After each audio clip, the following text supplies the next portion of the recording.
Vamos a darle la bienvenida porque ya se me complicó la presentación. Vamos a charlar ahí. Bienvenida Natalia Lerena. ¿Cómo estás, Natalia? Buenas noches. Hola, buenas noches. ¿Cómo están? Gracias por la invitación. No, gracias a vos por sumarte acá al vivo de Hay Plata. Bueno, Natalia es doctora en geografía y tiene muchas investigaciones, trabaja mucho sobre el derecho a la ciudad, sobre todo el acceso a la vivienda y cómo, tengo entendido que en el último tiempo estabas trabajando cómo influían los alquileres temporarios, ¿no?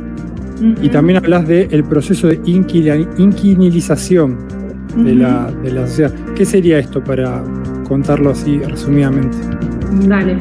Bueno, mencionaste dos neologismos, plataformización e inquilinización, pero bueno, empiezo por la última, que es la que mencionás. La inquilinización es básicamente como el proceso en donde en proporción aumenta la cantidad de hogares inquilinos en relación a la cantidad de hogares propietarios en una sociedad, digamos, ¿no? Y es un poco un proceso que se viene dando en Argentina claramente, sobre todo en las ciudades más grandes, y también en América Latina, y también la cuestión del problema del alquiler y de las dificultades para acceder al alquiler un poco viene siendo un tema, no solamente en América Latina, sino también en varias ciudades europeas, digamos. Bien, ¿y esto tiene que ver solamente con los salarios o que en realidad las viviendas cumplen ahora otra función y está más, digamos, vinculado a la especulación, al ahorro, a la inversión, por así decirlo? Te estoy escuchando muy entrecortado, no sé si es un problema mío, si ustedes me escuchan bien. Yo recién sí vi como que se congeló la imagen, no sé si estoy yo, Fede, o vos también. No, yo te estoy escuchando bien, Pablito, me parece que es Natalia, se te congeló la imagen. Sí. A ver, ahora sí se escucha, ahí se escucha bien. Va. Okay. Va un poco no, te me estabas preguntando si era un tema si tiene que ver solamente con los ingresos, que acá vemos que en Argentina se van depreciando constantemente, o si tiene que ver también, como vos mencionaste que pasa en otros lugares del mundo, tiene que ver más con un uso especulativo de las viviendas. Claro, sí, es un poco lo que lo segundo, obviamente son la combinación de las dos cosas, pero digamos, si uno quiere mirar el fenómeno en términos más como estructurales, lo que pasa es que la vivienda se produce fundamentalmente bajo la lógica digamos, de valor de cambio y no del valor de uso. Esto significa, bueno, claro, digamos, sucede una situación en donde lo que falta no son viviendas, no es un problema de cantidad de viviendas, es un problema de que estas viviendas, al estar pensadas para la especulación, se valorizan en un precio que no está pensado para los que necesitan alquilar, sino para los que puedan pagar los alquileres más altos posibles. Y ahí es donde entra un poco el tema de los alquileres temporarios, que es de alguna manera un mercado emergente, como que surge hace relativamente poco, que tiene mucho que ver con este contexto más de transformación del capitalismo y de la plataformización, ¿no? La llegada de ciertas plataformas a las ciudades y bueno, de las transformaciones urbanas que se vienen dando en función de eso.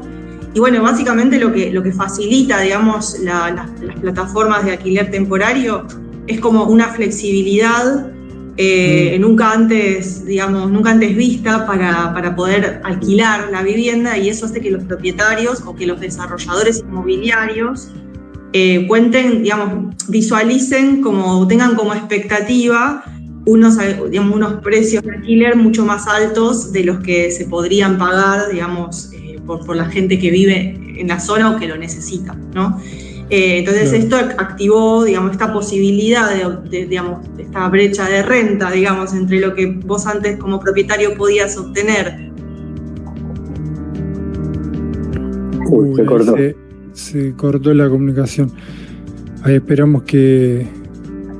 Ahí Rotter dice, esa es la novedad, la flexibilidad que traen las plataformas. Claro, yo ahora le iba a preguntar, pero claro, lo que entiendo como que esto acorta las distancias, ¿no? O sea, profundiza más esta distancia. Ahí creo que está volviendo. Ahí volvió Natalia. Acá estoy. No sé qué estará pasando, porque yo no veo que tenga problemas con la conexión desde mi teléfono, pero... Sí, no, igual quédate tranquila que eso siempre nos pasa. Sí, nos pasa. Bueno. Otra de las cosas que no funcionan en el país, internet, pero bueno. No, Bueno, nos habíamos quedado en que vos decías que, claro, la diferencia que hay ahora con estas nuevas tecnologías es que permite, digamos, acortar las distancias, por así decirlo. Entonces, como que llega a mercados que por cercanía no llegaría, o por tiempo no llegaría, ¿no? Porque esto del turismo, es decir, bueno, quizás es un público que puede pagar un alquiler mucho más alto que la población local, y entonces como que ahí también hay otra presión para reducir la oferta, ¿no? De los alquileres. Sí, básicamente es la oportunidad, es como las tecnologías dando la oportunidad de acelerar la rotación del capital, ¿no? También hay como hay particularidades, por ejemplo, digo, para ir al caso de Argentina, que son bastante interesantes, porque acá, por ejemplo, esa flexibilidad, o sea, yo pongo el foco en la flexibilidad porque me parece que es como el kit de la cuestión para entender tecnológicamente cuál es el cambio, digamos, que da lugar a esto. Y bueno, esa flexibilidad tiene que ver, por ejemplo, con que vos podés actualizar el precio de tu alquiler cotidiano día a día, ¿no? Claro. A diferencia de un alquiler de largo plazo, en donde vos haces un contrato, aunque sea de palabra o aunque sea informal, pero vos haces un contrato por un tiempo. Y en un país donde, por ejemplo, tenemos los problemas de inflación terribles que teníamos hace por lo menos, no sé, el año pasado, y bueno, eso hace que sea mucho más atractivo para el propietario, porque vos decís, yo puedo actualizar día a día esto, en cambio de la otra manera me clavo, ¿no? Lo mismo que pasaba con la ley de alquileres, como hay algo en la lógica del propietario, y bueno, hay una tecnología que lo permite y también una desregulación que lo permite, ¿no? Porque esa flexibilidad no tiene solo que ver con esta posibilidad de actualizar el precio, sino también con que todo es flexible, con que ya el arreglo, digamos, el acuerdo entre partes es mucho más flexible. Y bueno, nada, ahí están todos los problemas, me parece, como el corazón, digamos, del problema. Claro, y yo lo que veo de esto es que es un problema que además tiene distintas aristas. Me imagino que debe pasar, es un fenómeno que pasa fundamentalmente en ciudades turísticas, que es donde hay más, no sé si, bueno, supongo que en la capital federal pasa, no sé si tenemos nosotros otra ciudad de la envergadura de la Cava, pero me imagino que en Europa debe ser en ciudades como Barcelona, París, Madrid, debe ser un fenómeno de que, claro, hay tanta oferta para Airbnb que obviamente alquilándolo por día, si vos lo sacás la renta que te da y la querés equiparar a un alquiler, digamos, estable, tenés que te lo sube un montón, te encarece ese alquiler un montón. Y también entonces me imagino que eso genera un efecto de que la gente se empieza a tratar de ir, el laburante, el que labura en esa ciudad, se empieza a ir hacia ciudades más cercanas, o dentro de la misma ciudad hacia lugares más hacia la periferia, digamos, generando también que complicaciones, que eso te afecta el transporte público, imagino.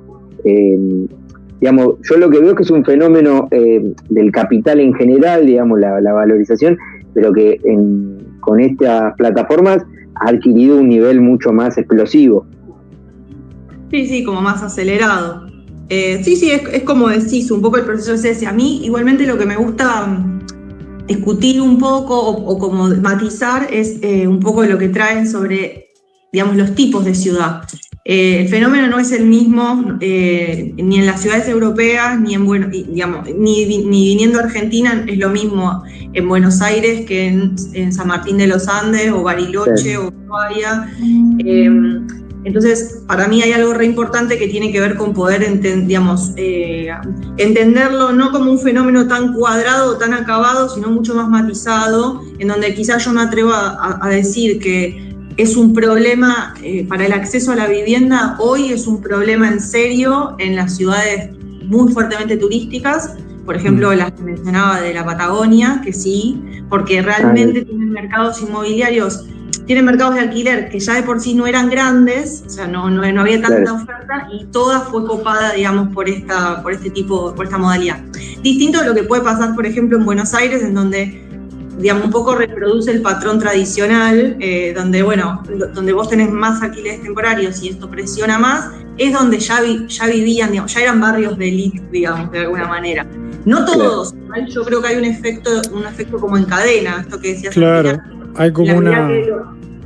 Sí.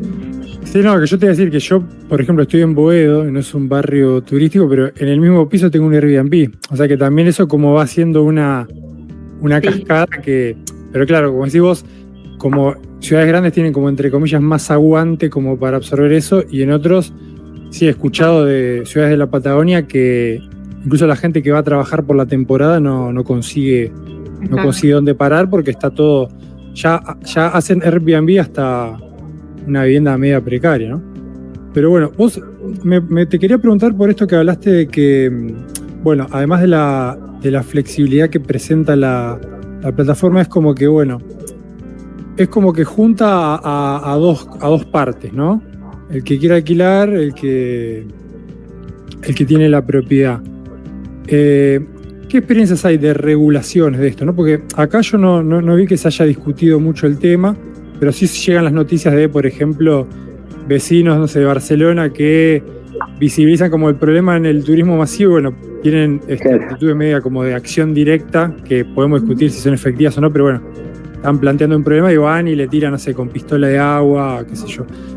Entiendo que ahí se reclama una política pública de regulación de eso. Acá en Argentina, ¿cómo está el tema? Bueno, en Argentina está muy, muy flojo. Hay algunas ciudades, bueno, la verdad es que estas modalidades se regulan a nivel local. O sea, si bien hubo algunas iniciativas nacionales de algunas diputadas para regularlo a nivel nacional, lo cierto es que le corresponde a cada ciudad, y en ese sentido depende un poco de qué ciudades estemos hablando. Hay algunas que han intentado, pero la verdad es que lo que se busca es bastante poco. O sea, lo único que las regulaciones, que además no funcionan, buscan es, bueno, un listado, o sea, que los departamentos estén inscritos en un listado, claro, que en Airbnb aparezca el código. Entonces hubo como algunos intentos, pero la verdad es que, por lo menos por lo que pude relevar en el trabajo, para el caso de Ciudad de Buenos Aires, esto se cumple en un 2% de los casos. O sea, estamos hablando de prácticamente nulo. Hubo ahora en Buenos Aires, en Ciudad de Buenos Aires, siguen habiendo como algunos intentos de reforzar un poco, de hacer más atractivo para el propietario, simplificar los trámites, los papeles pero la verdad es que lo poco, o sea, se pide poco, y lo poco que se pide no se cumple para nada, digamos. No digo se pide poco porque también, digamos, esto podría ser una oportunidad para pensar políticas de vivienda. Por ejemplo, si vos pudieras cobrar un impuesto, digamos, no hay nada vinculado a un rol del Estado como absorbiendo algo de eso, digamos, ¿no? Y por ahí después reinvertirlo en políticas, por ejemplo, de alquiler social, que esos son instrumentos posibles, digamos, pero que no están ni en la agenda, porque además otra cosa que tiene el alquiler temporario es que no está problematizado desde el Estado como algo, como un problema de la vivienda. No es un problema del acceso a la vivienda, es un problema de un negocio particular. Competencia, sí, claro, y vinculada al turismo, ¿no? Competencia desleal con los hoteles, digamos, o vinculado con la regulación de que las condiciones de la vivienda estén bien para recibir a un turista. O sea, como está todavía el alquiler temporario pensado como un modelo de alternativa, digamos, de alojamiento turístico, y la verdad es que es más complejo, porque el alquiler temporario, cuando empezás a estudiarlo, te das cuenta que no recibe solamente turistas internacionales, ¿no? Y por ahí esta mirada más europea que nosotros tenemos del alquiler temporario como, bueno, esto, ¿no? Lo que pasa en Barcelona, lo que pasa en Lisboa, son ciudades que están, pero años luz de lo que puede pasar en la más jugada de nuestras ciudades, digamos, porque realmente ahí el turismo digamos, realmente organiza la economía. Acá, qué sé yo, uno dice Buenos Aires. En Buenos Aires el turismo no organiza la economía y mucho menos, y además que es muy coyuntural, ¿no? Este mercado también es muy coyuntural en Argentina. Ahora no estamos en un momento de auge del alquiler temporario. Ahora está caro el país, entonces... Claro, porque estamos caros en dólares, digamos. Exacto. Entonces, eso, y además, digamos, cuando uno mira, se derogó la ley de alquileres, entonces la regulación que había, que podemos discutir si era buena o mala, lo podemos discutir, pero el alquiler de largo plazo estaba regulado de una manera que para los propietarios era muy inconveniente, digamos, sobre todo en un contexto súper inflacionario. Sí. Cuando se derogó, o sea, dejó de ser tan atractivo el alquiler temporario para algunos, y esto de la flexibilidad también venimos encontrando, también para no pensarlo como si fuesen dos mercados separados, el de largo plazo y el de corto plazo. En realidad es una flexibilidad que permite que vos lo pongas, y mucho más si tenés tan mal regulado el mercado de largo plazo como ahora, que ahora no hay regulación. Claro, no existe. Entonces, como está liberado, mucha gente pasó del alquiler temporario al largo plazo. Y ahora los propietarios prefieren ponerlo en un largo plazo, entre comillas, porque como los acuerdos son libres, entre partes, claro. Por 2 meses, 3 meses. Entonces, esa ventaja que tenía el alquiler temporario de la actualización, que te permitía como esa flexibilidad, bueno, ahora la tenés también en el largo plazo en Argentina. Entonces, yo creo que justo nuestro país es un país que, digamos, donde depende, el éxito de esto depende un poco de la coyuntura y económica, digamos, y creo que igual por eso es importante entender este mercado y entenderlo como un submercado dentro del mercado inmobiliario ya consolidado, y entender que la demanda de estos alquileres no son solamente el turista extranjero, hay muchísimo turismo nacional, por ejemplo, y además hay mucha gente que se acerca, que utiliza estos alquileres con otros fines que no son turísticos, tratamientos médicos prolongados, gente que viene a estudiar, por ejemplo, o sea, gente del interior que estudia en grandes ciudades, como puede ser Córdoba, que también lo utilizan, gente que se separa y mientras busca casa se alquila. Claro. También, yo siempre, como digo, tiene un montón de problemas el alquiler temporario, un montón, pero también atiende a una forma de vida flexible que también existe y hay que poder entenderlo para entender la legitimidad que tiene, porque si no, no podemos discutirlo, ¿no? Es como pelear contra molinos de viento si vos enfrente tenés una persona que lo usa porque lo necesita para, qué sé yo, porque tiene internado al padre en una clínica y está en una semana en una ciudad desconocida, ¿no? Claro, recién en el chat mencionaban el concepto de gentrificación. Sí. Que bueno, se ve mucho, por ejemplo, yo he vivido en México, que van los yanquis porque bueno, el costo de vida es mucho menor y trabajan remoto, entonces bueno, ven afectado, o sea, no solo el acceso a la vivienda, sino todo, la gastronomía, en fin, lo que sea. Pero claro, vos acá decís que es mucho más complejo el proceso, eso por ahí es lo más visible, pero incluso en ciudades como la nuestra, claro, tiene otras dinámicas. ¿Y de qué manera se podría contemplar eso para, vamos a decirlo así, para garantizar el derecho a la ciudad, ¿no? Como para no poner solo por delante el lucro privado, ¿no? Y como se organiza en general el mercado inmobiliario.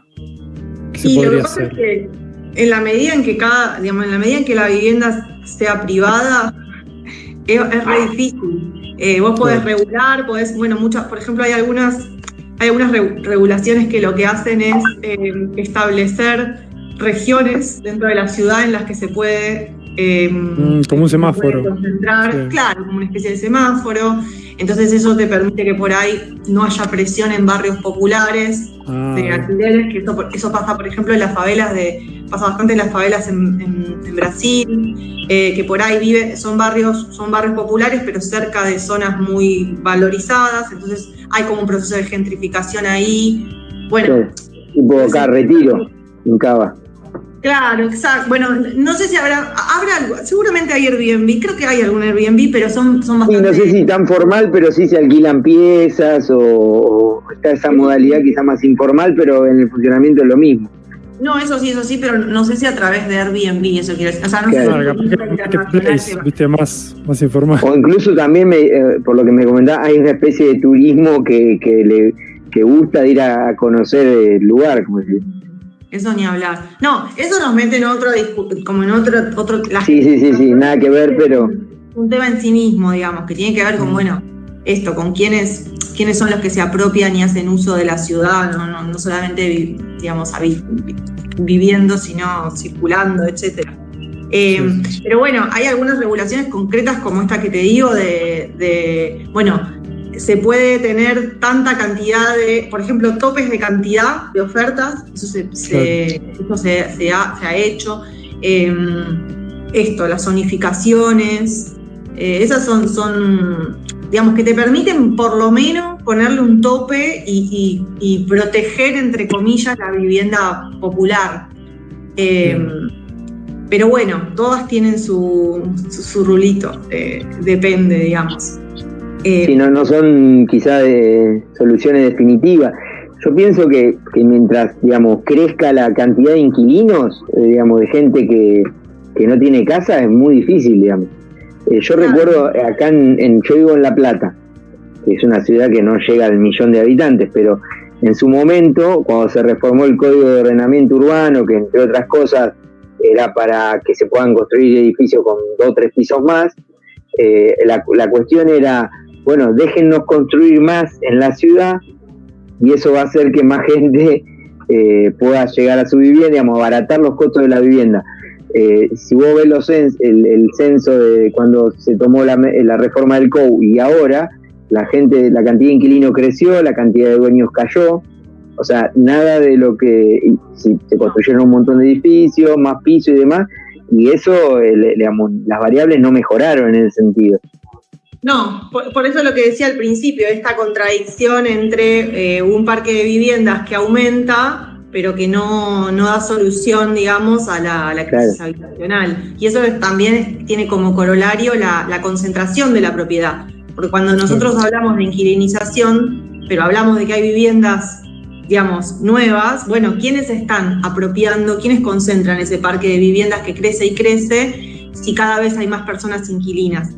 Eso significa que hay menos personas que están concentrando más de una vivienda, más de 2, Claro. Y eso, bueno, en otros lugares del mundo es muy común, pero en Argentina no era tan común esa estructura de la propiedad tan concentrada, digamos.